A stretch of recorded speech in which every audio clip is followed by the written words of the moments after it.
They have fought together on the front lines when faced with an offensive from the Syrian government and its allies. But apart from that, the political and armed opposition lack a unified command and have different visions for the future of Syria.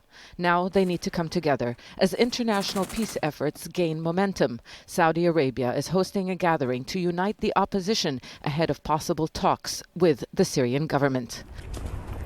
World and regional powers who recently met in Vienna agreed that peace talks and the political process should begin, but there was no agreement on President Bashar al-Assad's role in that process, and that is one of the issues dividing the opposition. The majority within the opposition have maintained that Assad is part of the problem, and there would be no change, no solution unless he gets out. There are some members of the opposition who are based in Damascus, and they are under in many ways under the influence of the regime. On the ground, armed groups don't share similar ideologies, and one of the most powerful forces, Al-Nusra Front, won't be attending. It has been designated by the US and the UN as a terrorist organization.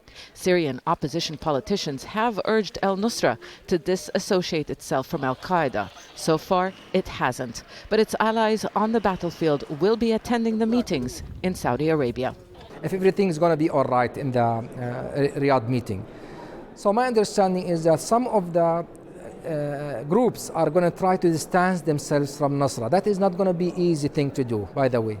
But that could affect Nusra itself in the sense that there might be a split within Nusra.